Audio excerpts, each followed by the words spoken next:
So as I mentioned in an earlier video, for women that have been trafficked, for men that have been trafficked, for children who are assaulted and just know that it doesn't feel right, I need you to do something for yourselves.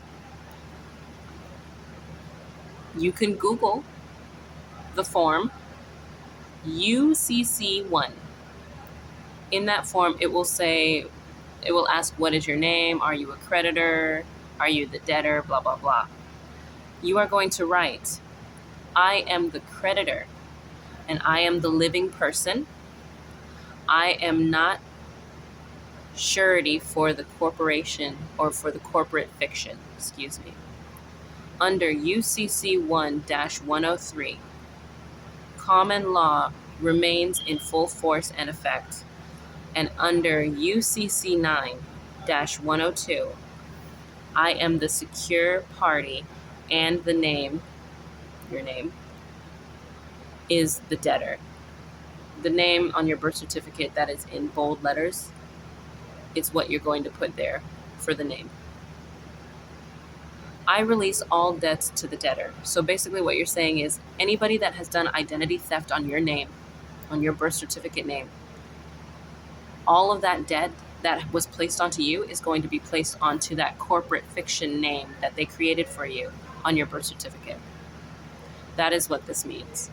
When you do the UCC1 form, basically you are telling the government that you are reclaiming your person, you are reclaiming that business name as an individual, separate from being bought as a business, separate from being used as a commodity. And you are saying that you are the physical person that has sovereignty and you are separate from that entity. And then when you say that you are putting all the debts onto that company name, if you have identity theft, fraud in your name, people have taken mortgages, auto loans, taken out business loans, whatever, personal loans, which is what has happened to me. You are saying take all that debt off of me as the individual, living person, and place it onto the corporate because that is not mine. It is not mine to have. I did not do it. Put it back onto the corporate. And you say you are the creditor. I am the original. I have all of this wealth that all of this was put on. So the debt goes off of me because I did not make it. It is on the corporation. It is not on me as the individual. Hopefully that makes sense. I know I said it several times. Basically, you're taking the blame off of yourself. All that liability for having for having debt on your credit, for having fraud, for having mortgages out in your name, credit cards out in your name, EBT, Social Security taken out in your name, all of that debt that people have put on your name for identity theft and fraud is going to be taken off and put on the corporate name that the government has given you on your birth certificate. And so you will be reinstated. All of that debt will be taken off and you will be reinstated as a separate entity from that. And that is exactly what you want, so that you are not looked at as a corporation that can have their body sold and trafficked, that can have their mind experimented on, these are instances that I'm talking about that are related to what I'm going through. So if you want credibility, I am the living proof of it. You want to make sure that they know that you're a living person. Otherwise, the government will not treat you as such. And this is very important because all humans have the capacity of living a very good and luxurious, wealthy life in a sense. And I use it in a sense because the government has been using us as commodities to take away our livelihood. We're a capitalist country. So what better way to make money than to make money off of its own people for experimentation purposes? It's not just for war. It's for control. All those conspiracy theories that we think of, they're not really conspiracy theories. They're fact. They're just suppressed and mocked in the media because the media is what the government and private companies who have an agenda control.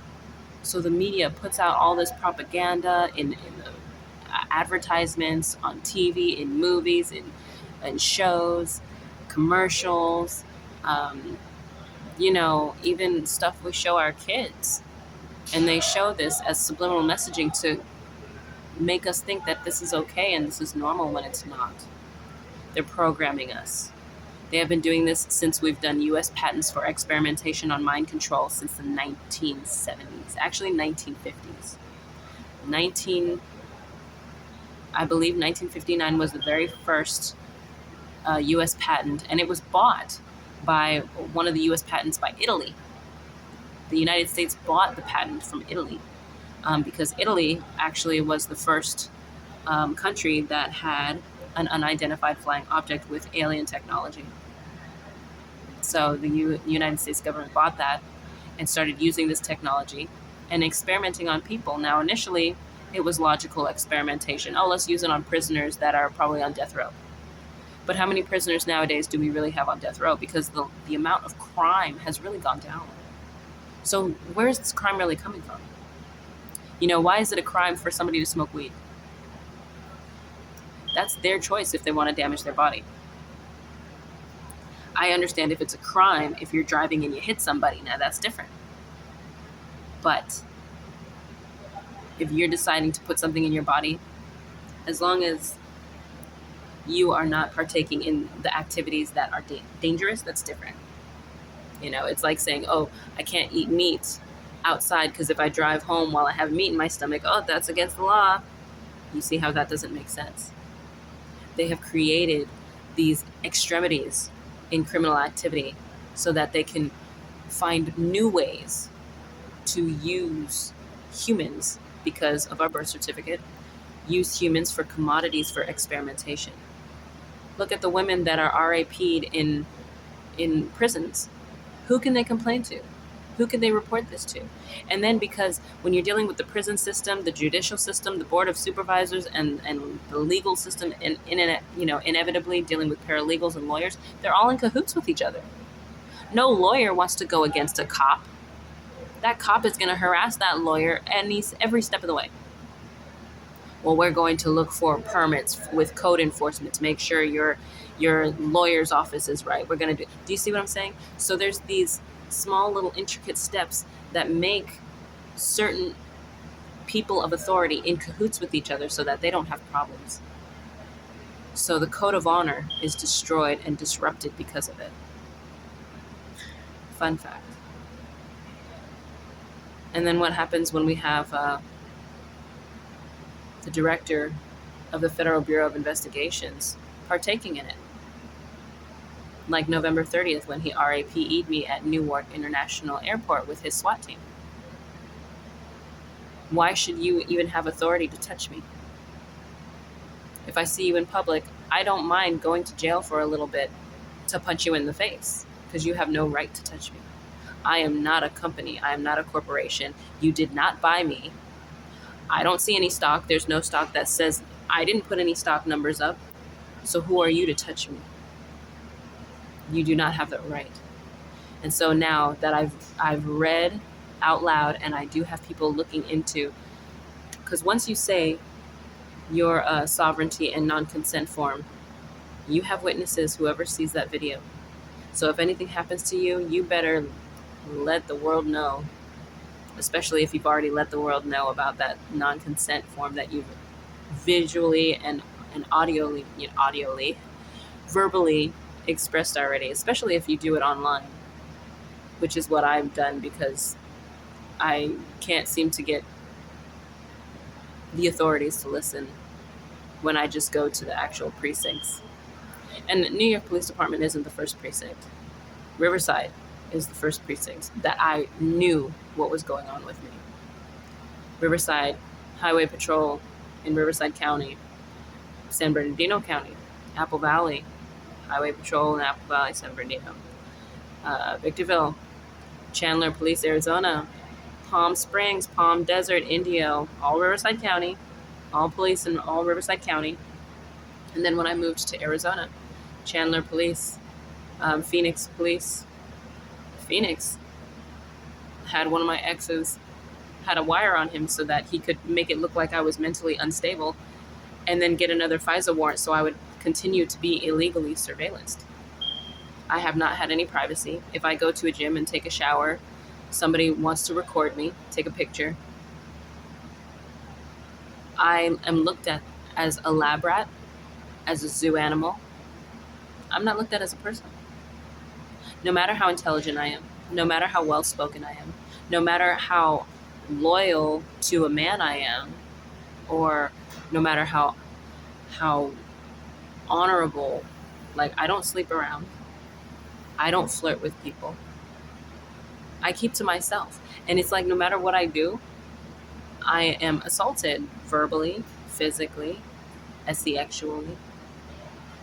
You know, it's unrealistic. It's unrealistic. I am now infamous because I have been RAPE'd so many times. There's over 5,000 videos now that I know of. I think there's 4,912 at the time of 2022, after my mother died. And that was actually before I met my ex. I didn't know how long he was actually a participant in this. And then I chose him. How sad, but of course these people were placed into my path. There was no normal person around me. Everything was street theater. I'm not the only person that goes through this.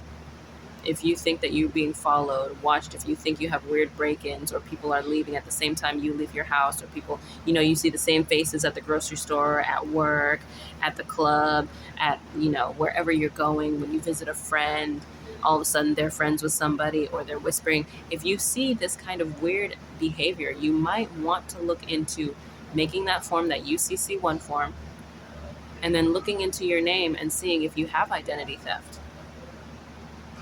I would definitely do that.